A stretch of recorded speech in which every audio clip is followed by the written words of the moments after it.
సిటీలో ప్లాట్ కొనండి. ఫ్యూచర్ లో మీరు కోటీశ్వర్లుగా మారే అవకాశం కోసం వెంటనే మాకు కాల్ చేయండి. నమస్కారం. కార్తీక పురాణం 21వ అధ్యాయంలోకి వచ్చాం. ఈ కథలో మనం జలంధరోపాఖ్యానం గురించి చెప్పుకుంటున్నాం. తులసి చెట్టు ఎట్లా ఉత్పత్తి అయింది, ఏ రకంగా వచ్చింది, ఎట్లా తులసి హరిప్రియగా మారింది అనే విషయాన్ని నారద మహాముని పృథు చక్రవర్తికి చెప్తున్నారు. మారుమూలల్లో అంటే ఇంతకుముందు మనం కథలో ఏం చెప్పుకున్నాము, దేవతలు మేరుపర్వతంలోకి వెళ్ళి దాక్కుంటే వాళ్ళని పట్టడానికి జలంధరుడు కొంత సైన్యంతో వీళ్ళ మీద పడిపోయాడు. మారుమూలల్లో తలలు దాచుకున్నా కూడా వదలకుండా ముట్టడింప వస్తున్న జలంధరునికి భయపడిన వారైన దేవతలంతా పరిపరి విధాలుగా విష్ణుదేవతా స్తుతి చేయటం మొదలుపెట్టారు. విష్ణు స్తుతి చేయటం మొదలుపెట్టారు.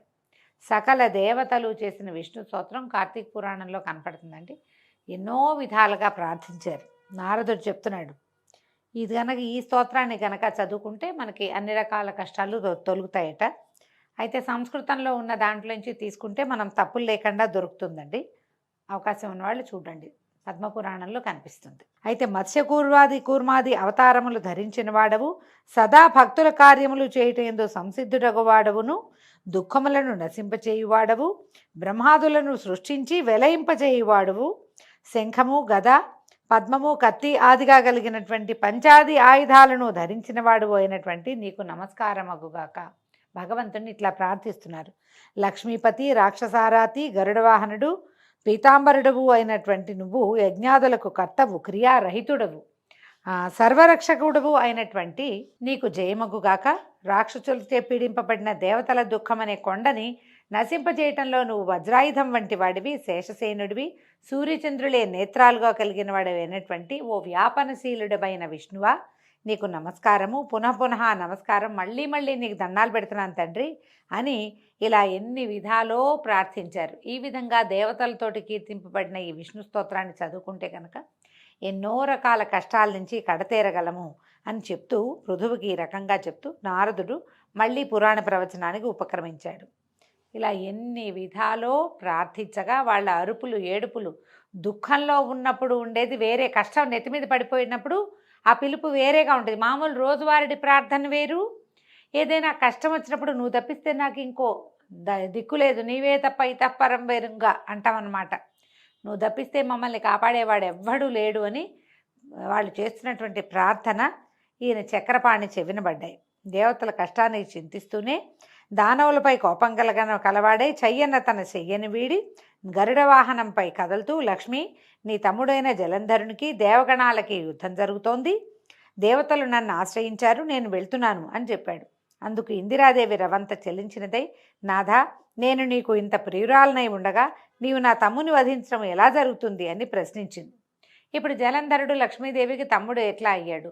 క్షీరసాగర మథనంలో పుట్టినది లక్ష్మీదేవి, సాగర సంగమంలో జన్మించిన వాడు జలంధరుడు. ఈ విధంగా చంద్రుడితో పాటు మన జలంధరుడు కూడా లక్ష్మీదేవికి సోదరుడే, ఆమె తండ్రి అందే పుట్టాడు కాబట్టి ఇంకా తమ్ముడని చెప్తున్నారనమాట.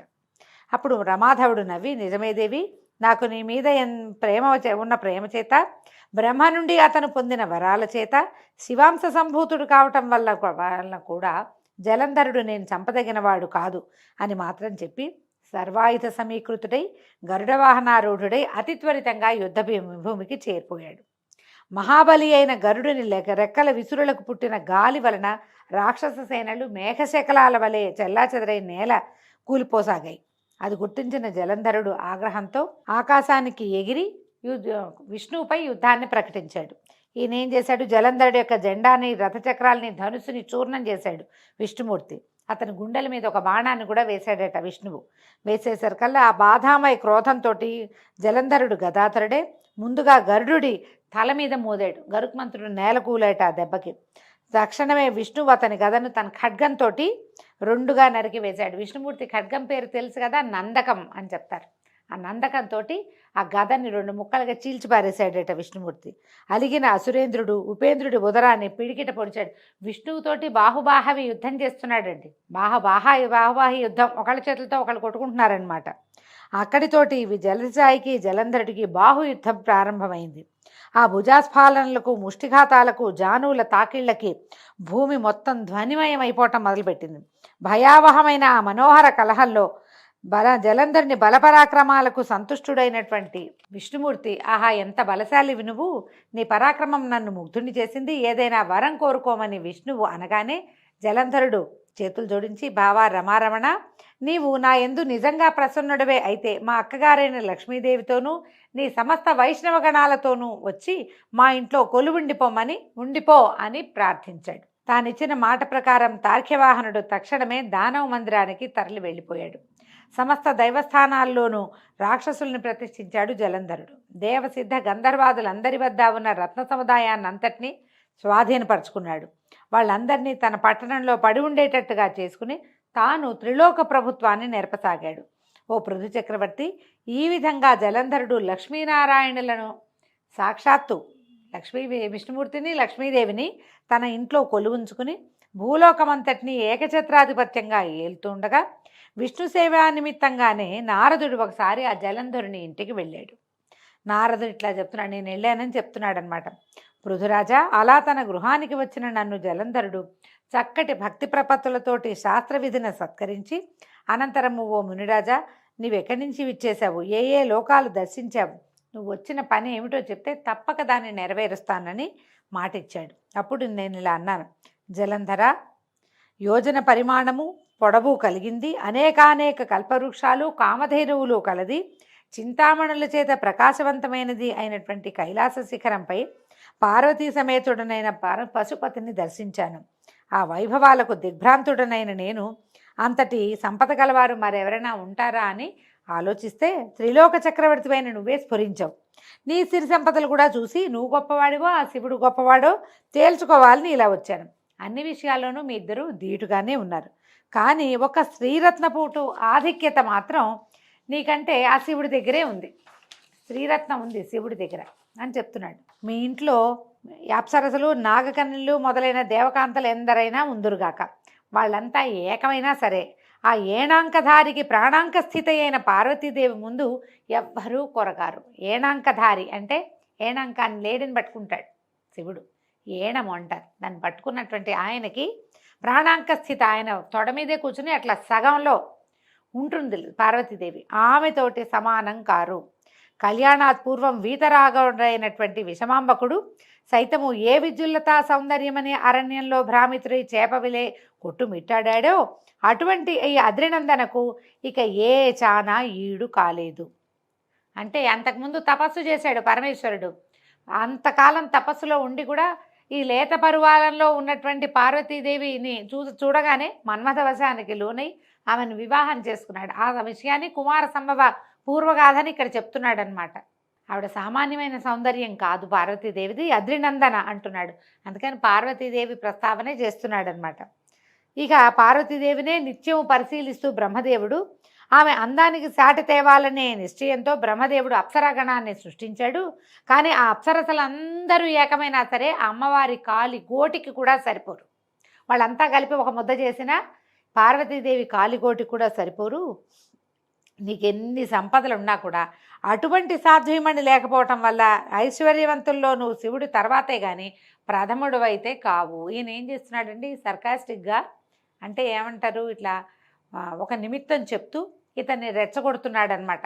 శివుడు నీకంటే అధికుడు అన్నమాట అతనికి ఎక్కించటానికి పూనుకున్నాడు. ఈ ఉపర్యుక్త విధంగా జలంధరంతో ఉటంకించి నా దారిని నేను వచ్చేశాను. అనంతరము పార్వతీ సౌందర్య ప్రలోభుడైన జలంధరుడు మన్మథ జరగ్రస్తుడయ్యాడు. కాముకులకి యుక్తాయుక్త విచక్షణలు ఉండవు కదా. అందువల్ల విష్ణుమాయామోహితుడైన జలంధరుడు సింహికానందనుడైన రాహు అనే వాణ్ణి చంద్రశేఖరుడి దగ్గరికి దూతగా పంపించాడు. ఇది చూడండి వింత. రావణాసురుడి గాథలో కూడా మనం ఇట్లాగే విష్ణుమాయామోహితుడైన రావణుడు అమ్మవారినే తనతోటి పంపించమని కోరుకున్నాడు. తర్వాత ఆ మాయలోంచి బయటపడి ఆమెను మళ్ళీ ఆయనకు అప్పచెప్పి అప్పుడు అతను ఏం చేశాడు, ఆత్మశలింగాన్ని కోరుకున్నాడని మనం కథ వింటాం. ఇక్కడ కూడా జలంధరుణ్ణి విష్ణు తనంతట తనే ఎక్కడో ఉన్న విష్ణుమూర్తిని తెచ్చి తన ఇంట్లో పెట్టుకున్నాడు జలంధరుడు. మాయామోహితుడయి అమ్మని కాంక్షించేంత కాముకుడు అయిపోయాడు. కాముకులకి యుక్తాయుక్త విచక్షణ జ్ఞానము ఉండదు. పరమేశ్వరుడెవరు, పార్వతి ఎవరు, నేనెవరిని, ఇలాంటి ఏ జ్ఞానము లేక సాక్షాత్ పరమేశ్వరినే కోరుకోవటం మొదలుపెట్టాడు. ఏం చేశాడు? సింహికానందనుడైన రాహు అనేవాడిని పంపించాడు. దూతగా పంపించి శుక్లపక్షపు చంద్రునిలా తెల్లగా మెరిసిపోతుండే కైలాస పర్వతాలన్నీ తన యొక్క కారు నలుపు దేహకాంతులు సోకి నల్లబడుతూ ఉండగా రాహువు కైలాసాన్ని చేరి తన రాకను నందీశ్వరుని ద్వారా పరమేశ్వరుడికి కబురు పెట్టాడు. ఏం పని మీద వచ్చావు అని పరమేశ్వరుడట కనుబొమ్మ కదిలించాడట. మాట ఏం లేదు, ఇలా అన్నాడనమాట. కనుబొమ్మ కదిలించి ప్రశ్నించాడు. ప్రశ్నిస్తే రాహు ఇట్లా చెప్పేట, ఓ కైలాసవాస, ఆకాశంలోని దేవతలందరి చేత పాతాళంలోని ఫణుల చేత కూడా సేవింపబడుతున్నవాడు, భూలోకానికి సాక్షాత్తు ప్రభువు, ముల్లోకాలకు ఏకనాయకుడు అయిన మా రాజు అయిన జలంధరుడు ఇట్లా ఆజ్ఞాపించాడు. హే వృషధ్వజ, వల్లకాటిలో నివసించేవాడివి, ఎముకల పోగులను ధరించేవాడివి, దిగంబరివి అయిన నీకు హిమవంతుని కూతురు అతిలోక సౌందర్యవతి అయినటువంటి పార్వతి భార్యగా పనికిరాదు. ప్రపంచంలోని అన్ని రకాల రత్నాలకు నేను రాజునై ఉన్నాను కాబట్టి స్త్రీరత్నమైన ఆ పార్వతిని కూడా నాకు సమర్పించు. ఆమెకు భర్తనయ్యేందుకు నేనే అర్హుడిని కానీ నువ్వెంత మాత్రమూ తగవు. ఈ రకంగా ఆయన ఏం చెప్పాడో ఆ వాక్యాలు ఈ రాహు ఇట్లా చెప్తూనే ఉండగానే ఈశ్వరుడి కనుబొమల వలన రౌద్రాకారుడైన పురుషుడు ఒకడు వేగవంతమైన పిడుగుతోటి సమానమైన ధ్వని కలవాడు ఆవిర్భవించాడు. ఆయన బొమ్మ ముడుచుకుందట. ఏమిటి ఇదేని? ఆ ముడిచిన కనుబొమలలోంచి ఒకడు పుట్టాడు. రౌద్రాకారుడైన వాడు ఒకడు బయటపడ్డాడు. పడుతూనేవాడు ఏం చేశాడు? ఆ పౌరుషమూర్తి ఏం చేశాడట? రాహు మీదకి లంఘించబోయాడు. రాహు భయపడి పారిపోబోయాడు. కానీ ఆ రౌద్రమూర్తి అనతి దూరంలోనే రాహువుని పట్టుని మింగబోయాడు. రాహుని పట్టుకు మింగేస్తున్నాడు. మింగుతుంటే రాహువు దూత అయిన కారణంగా వధించడం తగదని రుద్రుడు వారించడంతో ఆ పౌరుషమూర్తి తన ప్రయత్నాన్ని విరమించుకున్నవాడై శివాభిముఖుడై ఇలా అన్నాడు, పరమేశ్వర, నాకు అసలే ఆకలి దప్పులు ఎక్కువ, వీడిని తినద్దంటున్నావు కాబట్టి నాకు తగిన ఆహార పానీయాలు ఏవో నాకు సెలవు, మరి ఆహారం కావాలి కదా పుట్టిన వాడికి, సెలవివ్వమంటే హరుడు అతన్ని చూసి నీ మాంసాన్ని నువ్వు ఆరగించమని చెప్పాడట. శివాజ్ఞాబద్ధుడైన ఆ పురుషుడు తన శరీరంలోని శిరస్సుని తప్ప అన్ని భాగాల మాంసాన్ని తినేశాడు. శిరస్సు ఒక్కటే మిగిలిన ఆ మహాపురుషుని పట్ల కృపాళుడైనటువంటి నీలకంఠుడు, నీ ఈ భయంకర కృత్యానికి సంతుష్టుడనయ్యాను, ఇక నుంచి నువ్వు కీర్తిముఖ సంజ్ఞతోటి విరాజిల్లమని ఆశీర్వదించాడు. ఆ పృథురాజా, తదాదిగా ఆ శిరోవశేషుడు కేవలము శిరస్సు మాత్రమే మిగిలినటువంటి శివుని కనుబొమల నుంచి పుట్టినటువంటి మహాపురుషుడైన అతడు కీర్తిముఖుడై ప్రకాశిస్తున్నాడు.